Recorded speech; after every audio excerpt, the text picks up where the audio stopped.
The two Tar Heels, the Hall of Famer Big Game James Brody, three-time champ himself, Danny Green, Trudell, and, of course, Geeter handling things downtown. Lakers make it 5 in a row. They beat the Clippers by 17, 135-118. Guys, biggest note, obviously, as they just discussed on the broadcast, they're undefeated in group play, which means they advance to the knockout round next week, stay undefeated in West Group B. Look, Big Game, Lakers-Clippers speaks for itself. You got the ejection at the end with just over 3 to play. We'll look at that from Kris Dunn. You add the cup intensity to it, as we all know. You talked about it downtown with Geeter. Role players, they've impressed you. They did their job tonight. Of course, the big three, they led their way. 99 of the Lakers, 135 points combined between the three of them. A good, solid win for the Lakers. Yeah. Band of brothers, man. They're hanging in there together, doing it collectively. But what a start, though, by Luka, man. I mean, he lit the whole arena on fire with those threes. The Clippers, you remember all those years, how they used to dominate us for 4 or 5 years? We'd be sitting here like, they used to kick our butt. But, I think now we have a team that can play and can match and defend. And I just thought the role players, as you mentioned, Smart coming down, hitting some big shots, bringing his presence. Hayes stepping in for Ayton with his energy, his rebounding. I just thought collectively, and then LeBron coming in, just kind of seeing what's needed and getting the job done. Of course, we talk about Austin Reeves all the time, but I just think collectively they answered the bell when the Clippers made their charge, and they took care of business in the third and fourth quarter, and here we are talking about the victory. Yeah, the big three was big three tonight, the new generation would say. They played really well. I think they shot from three very well. That was something they had been struggling in the past few games for sure, and during the season. That was their weakness. And if you got guys like Marcus Smart knocking down threes, but also Bron pulling up from three in transition, Luka 5 for 5 to start the game. Austin looked like he had a quiet night. Then that fourth quarter, that second half, he exploded. He got a little angry because they didn't call that goaltend. Different guys exploded different moments that gave them a boost.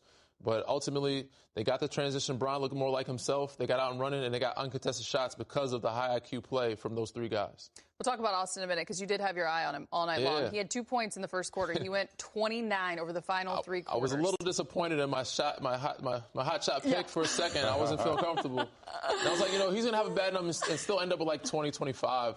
He ended up with 31, which was very impressive. You also said Luka would have 37. He had 43. I was 6-0. We should have you in more often because it all ended on the positive side. We've been undefeated since I've been in here. Danny the Greek. He's protecting everything. We just start with Luka because Big Game, you mentioned it. You said the crowd just seems to arrive a little bit more early, and he has something to do with it. His 24 points in the first quarter alone was the most points in a quarter by a Laker since Kobe in 07. Just his ability to get off on the right foot. 43, 13, and 9. He was a rebound shy of a triple-double. But Big Game, he had shot. We talked about it. 5 of 22 over the last couple of games from 3 tonight, 7 of 12. Yeah, we were doing our pregame show, and Luka was out there, messing around, shooting threes. And I was like, what's going on? I was like, who walked in? And it was Luka out there. People were just, they're coming early to see him warm up. You sure it wasn't the Serbian music? I thought I heard the accordion going through a couple times. But, he was fired up, but he's an entertainer, and he's just unguardable. But you don't know what he's going to do. You don't want to foul him. You don't want to get up too close. You don't want to back up. It's just, he freezes you. And then he knocks down these threes when he's hitting them. He missed a few. He made his few in the beginning of the game, but I just think this weapon, the ability to have this. I mean, Danny Green used to knock him down like that too. Yeah, not as good. When you shoot it from three like that, it's going to be a long night. And we talked about it before the game. His averages against the Clippers, 35, 9, and 9. He somehow, for some reason, comes alive. And these are great defenders. The Kawhi Leonard ain't no slouch. Kris Dunn ain't no slouch. These guys, Nick Batum but they don't want to foul him. And when he's got his three going, again, like Big Game said, he's unstoppable. And tonight he just came out on a heater. And it made the game, the basket big for him and the game looser for everybody else. You saw right there, third most in NBA history of 35 and at least 10 dimes. It's his fifth 40-point game on the season, but that wasn't all Luka brought to the table tonight. A little feistiness. We talked about the Kris Dunn ejection in case you're just joining us and you missed it. Extra plates to the Thanksgiving table. Right? A little spicy, but nonetheless, this is what you like from Luka, just from a competitive standpoint.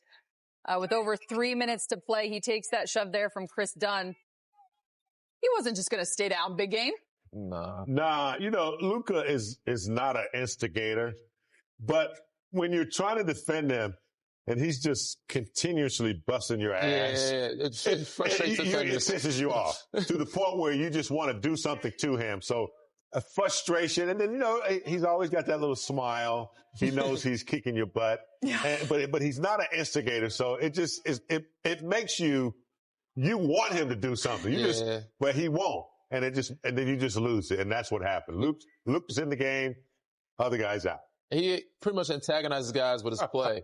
He's getting under your skin because he's, all game, Kris Dunn is playing his best defense, but he's getting in foul trouble, knocking down shots, knocking down threes, getting rebounds, 1 rebound shy of a triple-double. And then, he's complaining that he's flopping all the time, but that was not a clean box-out play. But I like what Jaxson Hayes did. He stepped up for his teammate, covered for him, protected him, let him know, you're not by yourself. So that was a good moment for them collectively to show, we're not no chumps, we're not soft, you're not going to come in here and just punk us. We love when this happens. It's like our Thanksgiving treat. Normally we're waiting on Luka, which we will all day, every day, but instead he's speaking with the media. Luka, you had Jaxson, Luka did say that he quickly told you that he's got the fine covered. Can you confirm that? Yeah, he said he got me. He definitely said he got me. I just didn't like the way he shoved Luka, so I'm going to do something about it. Yeah, JJ said that they bring it up in film. It doesn't necessarily have to be a negative like that. It could be somebody cheering for a teammate. But have you felt a lot of that this year so far to this point? For sure. I feel a lot of camaraderie with this team. I feel like we're all very together and we're all really close. So we all want to protect each other. JJ also mentioned some of the playmaking that you had in the short roll and kind of all kinds of. There was a read where you kicked out to the corner. You had an alley-oop, or a couple others. You put the ball on the floor. Can you just take us through the evolution of your game in that position and how that keyed tonight? I just try to do my job. When they're in a drop, I try to roll as quick as possible, get out of there. And when they start blitzing Luka, I know I got a short roll and then just play make out of there because I know most likely teams are going to be pulled in because they don't want me to get a free dunk. So I got to just make my reads from there. And then if they're not pulled in, then I get a free dunk. If not, I kick out for a 3 or a lob. Obviously, tonight's LeBron's 3rd game back since returning. I make his season debut. This is the best we've seen the trio, Luka, Austin, and LeBron, play together. What can this team be, as those 3 continue to find rhythm with one another, chemistry with one another, especially offensively? This team, I feel like we all know what this team can be. We're a very skilled and talented team. We're just trying to grow and get better every day. So, it's just all part of the growing pains of the season. That's when Luka gets going like that in the first quarter. What's it like for the rest of you guys watching him? Are you just watching or are you trying to get involved in it? What do you guys do? I let him do his thing, man. No one can stop him. So, I feel like it's our job just to keep getting him those shots and keep getting him open and making reads so that, he can keep getting those shots because if he keeps doing that, we're going to win. So. Hey, Jaxson, Zubac came in off of his last game. We had 38 and 13. You guys kind of took him away tonight, only 10 points. What were you guys able to do to make it tough for him? Everyone was just coming down. We were doubling him every time I got the ball on the post and sandwiching him on those O rebounds just because, I think he leads the league in O rebounds right now. And Zuby's just a really skilled and big guy. So, it's really hard to guard. But, everyone came down and helped me out with that today. So. Jaxson, whether you're starting or coming off the bench, your defensive energy has really made a big impact there. Just kind of how would you kind of sum up the way where this team's defense is, to start this season? I feel like there's always room for improvement. Right now, I feel like we're all just flying around making plays and just trying to cover for each other. And I feel like we have our nights when we have good defenses, and then we have our nights when we have our lapses. But I feel like it's all part of the growing pains of the season. I feel like we're just getting stronger and getting better and getting more connected. Final thoughts, and we look ahead to Friday night against the Mavericks. The Lakers are rolling, but they now have the next 2 days off for Thanksgiving.